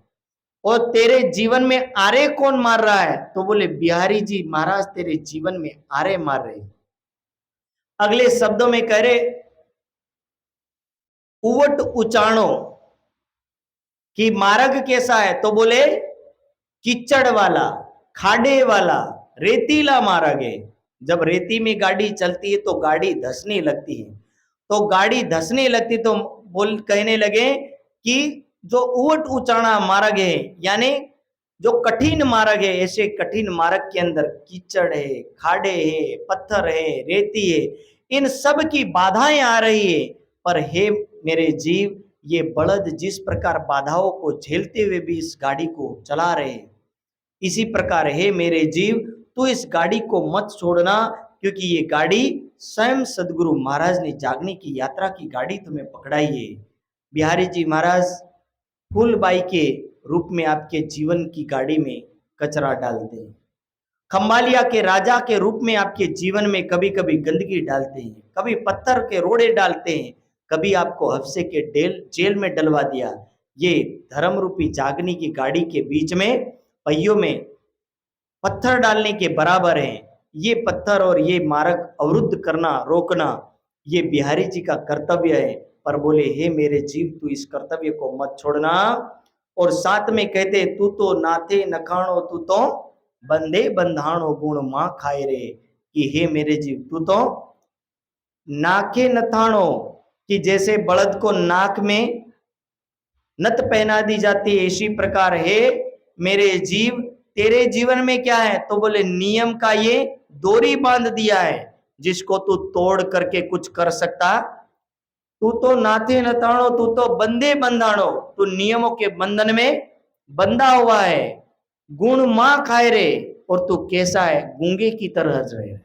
गूंगा बन के रहना मतलब कि तू बिहारी जी के विरुद्ध में कुछ कह सकता नहीं है, क्योंकि ये सदगुरु का पुत्र है। और धर्म की राह पर चलने की वजह से तू किसी को गाली गलौज, किसी को अपशब्द नहीं बोल सकता, क्योंकि धर्म का नियम इसकी इजाजत नहीं देगा। इसलिए मेरे जीव, तुझे धर्म के नियमों का पालन करते हुए इस धर्म की जागने की गाड़ी को आगे बढ़ाना है, आपको रुकना नहीं है।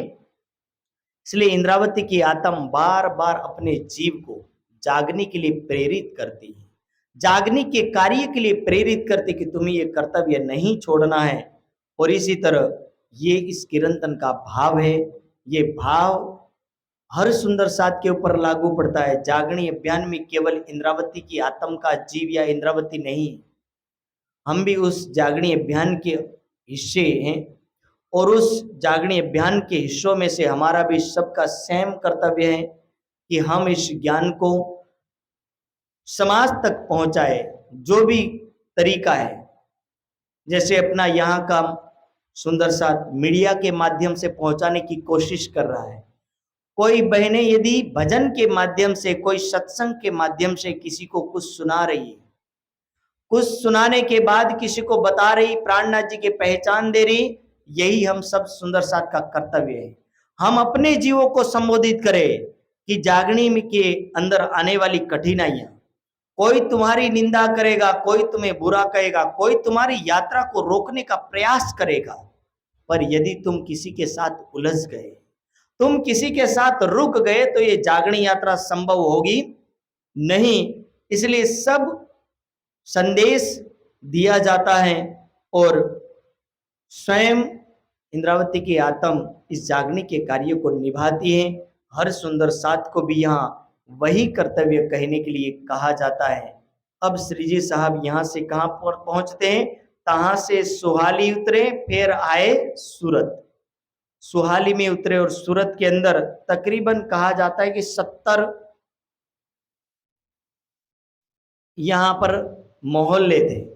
एक ही सिटी के अंदर जो एरिया अलग अलग होता है, तो अलग अलग एरिया थे। उसमें गए सैयदपुर, भगवान के मोहनदास के रहित सैयदपुर एक एरिया का नाम है। और मोहनदास के घर में रुके, तहां शिवजी नामक एक व्यक्ति चर्चा सुनने आते थे और रामजी भाई नामक एक व्यक्ति चर्चा सुनने आते थे। दोनों भाइयों ने चर्चा सुनी, दोनों भाई जागृत हुए। एक दिन श्री जी साहब इन दोनों भाइयों को तारतम दे करके कहते कि आप जा करके, हम पत्र लिख देते, आप बिहारी जी के महाराज के दर्शन कराओ। स्वयं शिवजी भाई घोड़ा लेकर के निकले, स्पीड से जामनगर पहुंचे। जामनगर पहुंचने के बाद 5 मोहरे रखी और चरणों में प्रणाम किया। बिहारी जी तो बिल्कुल खुशी से फूले ना समाये, कहने लगे तुम पक्की परम धाम के ब्रह्म सृष्टि हो। और बेचारे राम जी भाई 3 दिन के बाद पहुंचे, वस्त्र बड़े मेले हो गए थे, नहाने धोने का समय नहीं मिला और भोजन भी 3 दिनों 4 दिनों से किया नहीं था। ऐसी दशा में जब राम जी भाई पहुंचे, नागजी भाई ने बिहारी जी नागजी भाई को कहते कि कैसा व्यक्ति आया है, तो बोले नहाया धोया नहीं, ना घोड़ा है, ना वस्त्र साफ है, ना नए वस्त्र है, ना ठिकाने बिना का व्यक्ति है। राम जी भाई पाती ले गया, उनको ना दिया आवने पाती, ना लई तिनकी साथ में ना दिया पेटने। बोलो श्री प्राणनाथ।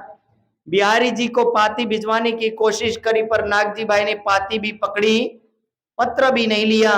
बिहारी जी बोले मैं इतना सस्ता नहीं हूं, मैं गादीपति हूं, मैं किसी हेरे गिरोह का मालिक बन सकता नहीं हूं। रोए धोए विनती करी और 3 उपवास, 3 दिन तक उपवास किया। 3 दिन तक बिहारी जी के दरवाजे पर बैठे रहे और प्रार्थना करते रहे, दया ना करी किरने तब टूटी इनकी आस। राम जी भाई दुखी हो गए। दुखी होने के बाद यहां से विचार करने लगे कि अब नहीं लगता कि यहाँ कुछ होने वाला है, दर्शन नहीं होगा। इसलिए दर्शन ना होने की वजह से श्री जी तब दिलगिर भये, दिल में भई शक। राम जी भाई वापिस लौटे और आकर के रोने लगे कि आपने हमें बिहारी जी के पास भेजा। पर बिहारी जी महाराज को बोले हमारे ऊपर थोड़ी भी तरस नहीं आई, हम रोए पर उन्होंने थोड़ी भी दया नहीं दिखाई, और बिहारी जी महाराज हमारे लिए दर्शन तक नहीं दे सके। राम जी भाई कहने लगे कि हम तो यहाँ से कभी नहीं जाएंगे। इंद्रावती की आत्मा अंदर से दुखी हो जाती है, क्या कहती है? तब श्री जी साहब जी ने कहा, जो कोई लूला पांगला साथ, इंद्रावती ना छोड़े तिनको पहुंचावे पकड़ हाथ। कहने लगी इंद्रावती की आत्मा कि यदि बिहारी जी छोड़ देते हैं, इसका मतलब ये नहीं कि मैं किसी को छोड़ दूंगा। कहने लगे कि कोई लूला पांगला साथ, लूला पांगला यानी जिनको धन की कमी है, जिनको रहने के ठिकाने नहीं है, जो गरीब अवस्था में सुंदर साथ है। इंद्रावती की आत्मा कह रही कि परम धाम की आत्मा ना गरीब है ना अमीर है, ना सुंदर है ना कुरूप है, इन सभी अवस्थाओं से परे है, ना वो किसी भेदभाव में, इन सभी अवस्थाओं से वो आत्मा परी है। तो बोले गरीब और अमीर की रेखा धर्म में कहां से आ गई? कोई गरीब है तो वो अपना और पराया, और अमीर है तो वो अपना, ये कैसा धर्म? श्री जी साहब कहने लगे मेरे लिए कोई गरीब और अमीर है नहीं। और वास्तव में आप देखेंगे कि दुनिया के अंदर स्वाध्याय मत में चले जाइए, वहां यदि करोड़पति होगा तो भी वो अपना टिफिन लेके आएगा, अपना आसन खुद लेके आएगा, अपना जल खुद के लेके आएगा, ठीक है। सारे लोग अपना आसन अपना भोजन खुद लेके आते हैं, और साथ में सब सत्संग सुनते, प्रकाश पानी और पाथरना ये साथ में लेकर के आकर के बैठ करके सब सत्संग सुन के चले जाते हैं। वहां उन्होंने एक ही सिद्धांत अपनाया कि ना कोई गरीब और ना कोई अमीर, सब अवस्थाएं हटा दी, धर्म और परमात्मा। अमीर गरीब के किसी के बंधन में नहीं है। यदि अमीरों के बंधन में होते तो शायद वर्तमान समय में जितने बिजनेसमैन लोग हैं उनके यहाँ भगवान रहते, अपने यहाँ तो नहीं आते। पर परमात्मा इन सभी चीजों से अलग है, उसको क्या लेना देना इस मिट्टी की चीजों से। बस ये मानव की सोच है कि गरीब गरीब व्यक्ति अलग हो जाए और अमीर अमीर अलग हो जाए। इसलिए बेचारे गरीबों की दशा ऐसी हो जाती कि इनको कहीं भी बैठने नहीं दिया जाता है, और इस वजह से इंद्रावती की आत्मा बहुत दुखी हो जाती है। कहने लगे कि मैंने गोवर्धन भाई को, इन समय गोवर्धन भाई अवासी बंदर से आए और यही विचार करने लगे कि कहीं राम जी भाई को नहीं निकाला तो कहीं रूपा बेन को निकाला, कहीं राधा बेन को निकाला तो कहीं धारावाहिक को निकाला। बिहारी जी एक से एक बढ़कर के जितने भी लोग आ रहे हैं उन सब को निकालते जा रहे हैं। इतने में इधर गोवर्धन भाई अबासी बंदर से आए और साथ में भीम भाई श्याम भट्ट भी सूरत के रहने वाले थे, उन्होंने चर्चा सुनी, वो भी यहाँ आए। वहां एक वेदांत का पक्ष लेकर के आए। वेदांत के पक्ष में क्या था कि श्याम भाई और भीम भाई वेदांत दर्शन के आचार्य थे और ये नवीन वेदांती होने चाहिए, मेरा ऐसा मानना है। नवीन वेदांती और पुरातन वेदांतियों में क्या है, नवीन वेदांती एक ही वेदांत को पढ़ते और पुरातन वेदांती 6 दर्शन को पढ़ते, ये केवल एक ही दर्शन को पढ़ते हैं। नवीन वेदांतियों का मत है कि तुम ब्रह्म हो, मैं ब्रह्म हूं, ये सारी दुनिया क्या है, परमात्मा है। पुरातन वेदांतियों का क्या कहना है कि ये सारे मानव चेतन शक्ति आत्मा है लेकिन परमात्मा है नहीं। तो दोनों के मतों में मतभेद है। दर्शन एक पर विचारधारा कितनी है, 2। जैसे वेद एक है लेकिन 1000 ने 800 के आसपास पहले के जमाने में इसकी शाखाएं थी, यानी 4 वेदों में से 1000 से ज्यादा विचारधाराएं अलग अलग चलती थी।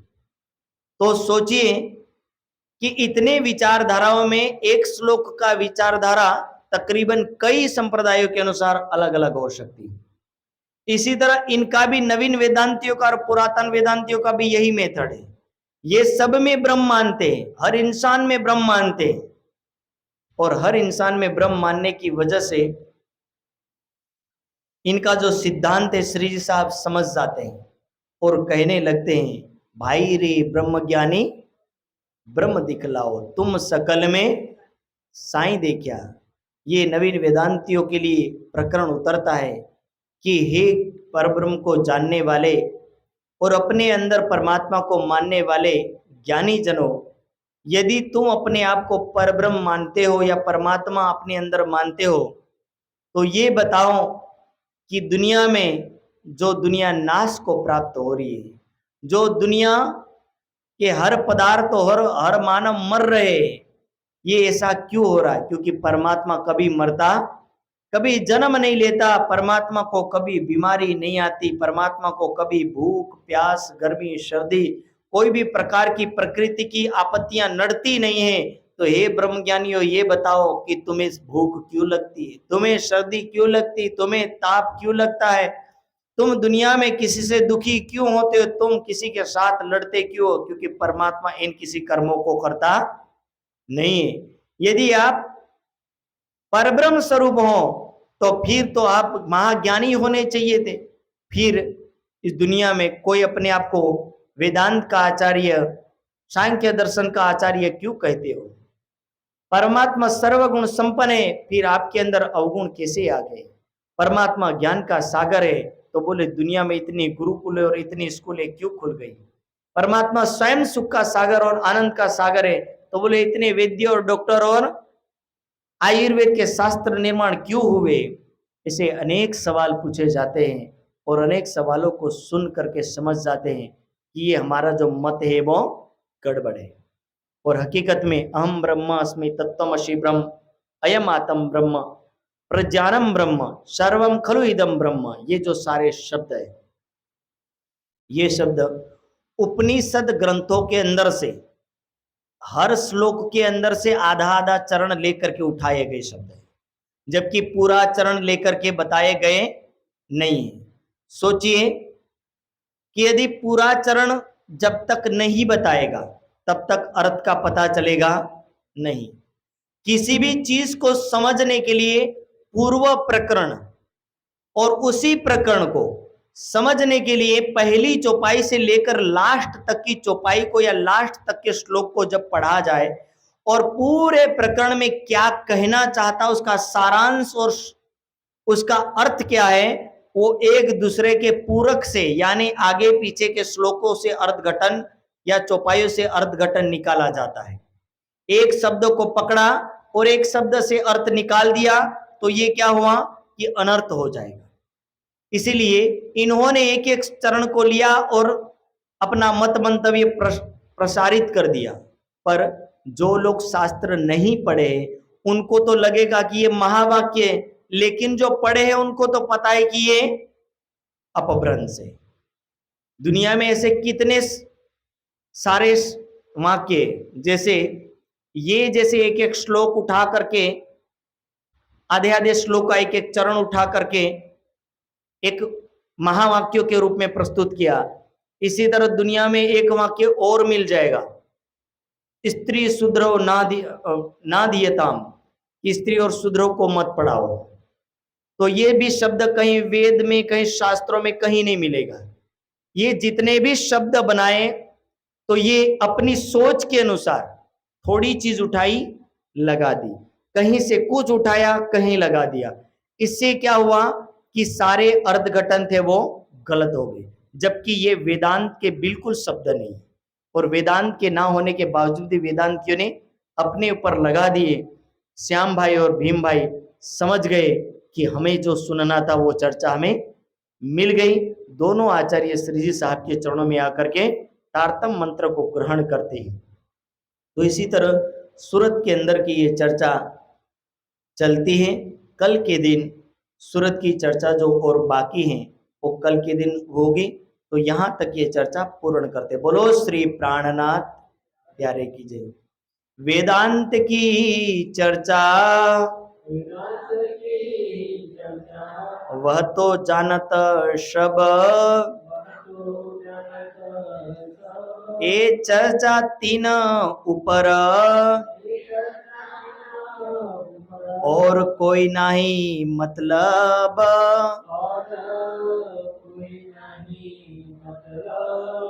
बोलो श्री प्राणनाथ प्यारे